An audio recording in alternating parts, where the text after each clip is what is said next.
trade unions, medical associations and university have raised the alarm about Gauteng budget cuts. The main concern is the move at the cost of doctors' take-home pay. The concerned parties say this will have dire consequences for the public health sector. Now, meanwhile, the National Minister of Health has convened a committee to review the future of overtime for state doctors. Dysfunction in the Gauteng Department of Health hit home hard for many public sector doctors. This was on the 29th of April when their overtime payments due for the month went unpaid. The non-payment came without notice and affected medical staff in facilities across the province. The South African Medical Association says some doctors start to see payment reflect in their bank accounts on the 6th of May. SAMA says more payments are expected soon in line with the Basic Conditions of Employment Act. SAMA says the Act has a 7-day provision for the employer to settle outstanding payments. All right, for more on this, we're joined by Dr Cedric Sihlangu, General Secretary of SAMATU. Good evening, Doctor. Thank you very much for joining us on the program. So we understand that public sector doctors are gearing up for a serious fight after their overtime for the month of April was unpaid and no prior notice being given. What exactly happened? Greetings, Mfundo, and thank you for having us. Look, there is a problem, a big one at that, in that there's been a move to want to change the manner in which doctors work. So currently, doctors work a normal shift coupled with what we call commuted overtime. So in that way, they do what you call calls. So after your normal shift ends at 4:30 or 5, then you'd continue to work until the next day, and we call that a call. So it's part of your overtime work that you do, and you do that maybe on a Monday, on a Wednesday, or then during the weekend, and you do that throughout the month. But their pay is structured such that you get your salary as one, your commuted overtime together with your basic salary. Mm-hmm. Now, the department then is sought to want to do away with that system. So they wanted to do that sometime beginning of this new financial year in April, and they wanted to start adjusting and scaling down the so-called commuted overtime component. So we then had a very serious engagement with the department to say they can't enforce these new changes without prior, engagement and actually having labor on board to deal with these issues, because we know the intention of wanting to do away with overtime. Mm-hmm. Then Pardon me for interjecting there. Just before we continue with this, you're saying they want to do away with the system. What are they intending to replace it with? What would be the new system that perhaps you are vehemently against? Look, we know, for example, in Limpopo, they've sought to introduce something called a Flexiship system, which is really an experiment, and it's in our view, it's not working. Where they'll tell you that you can come to work at 7:30, and they'll release you at 11, but you remain somewhere sort of lingering around until they call you back if there's a need. But if there's no need, then you just simply remain sort of in limbo.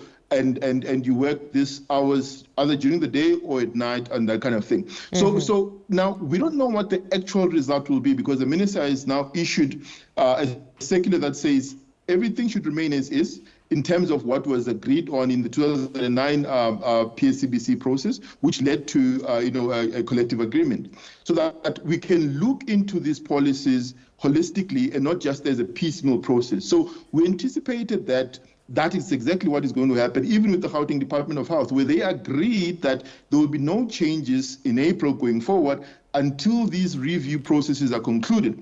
And the HOD actually issued a circular to the effect that all institutions must pay out overtime come end of the month as per norm.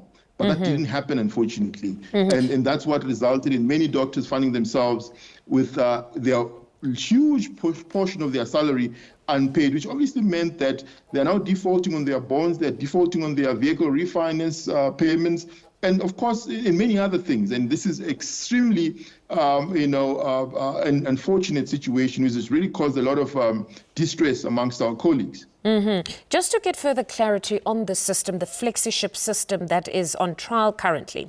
So essentially what you're saying, if I'm getting you correctly, is that doctors currently now, if you're on call, perhaps today being a Monday, if a doctor is on call, whether they are needed or not, today was the day they would be on call, they will receive the overtime. But the Flexiship system that you speak of would mean that beyond your normal working hours, if there was no need for you and Monday would have ordinarily been your day for overtime, if it's established that beyond Monday you were not needed, you will not be paid for the day because there were no emergencies that needed a doctor.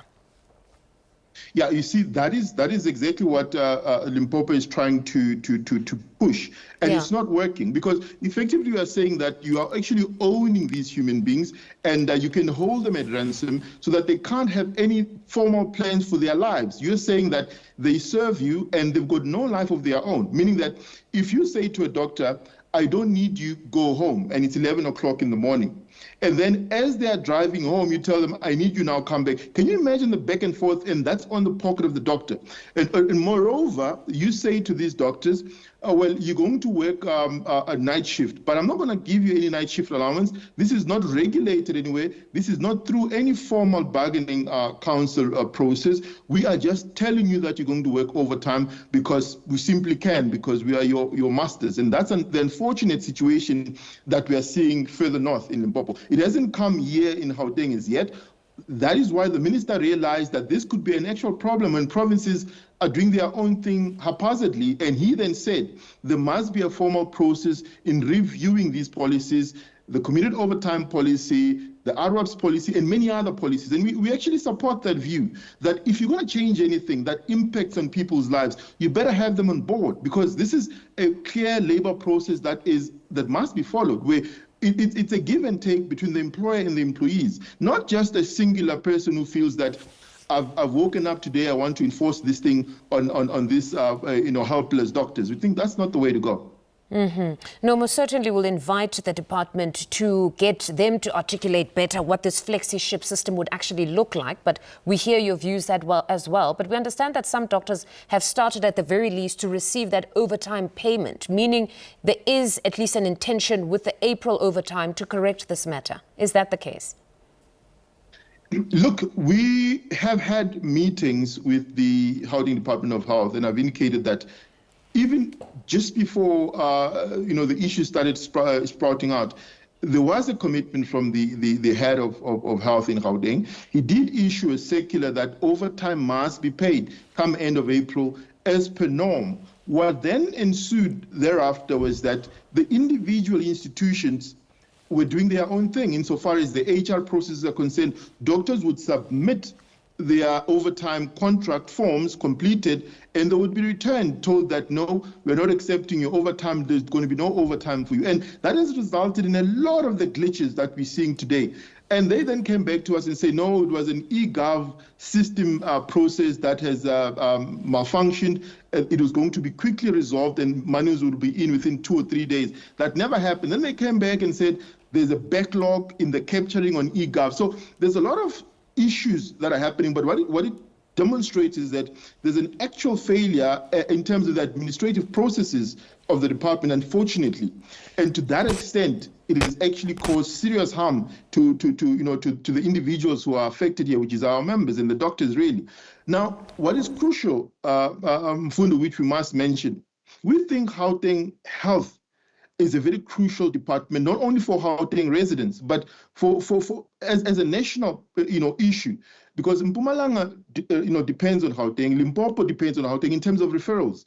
Northwest depends on Gauteng, and many of the sophisticated equipment is here. The oncology treatment gets done here. So if Gauteng fails, in fact, it affects in a national scope. So we feel that perhaps it might be time that we start looking into the broader failures of Gauteng as a government and say maybe we should invoke Section 100 of the Constitution to place it under administration, because just recently 1.8 billion was returned to Treasury because it wasn't spent, and yet there are patients that don't have meals in the hospitals. There are doctors that are not paid. We had the situations in Rahima Musa and many other hospitals in Tembisa. It tells you that there's something fundamentally wrong, and we might need a very serious intervention measure. Doctor, thank you very much for your time. We must certainly invite the department and pose some of these questions to them. But again, thank you for joining us on the late edition. That's Dr. Cedric Sihlangu. He's General Secretary of SAMATU.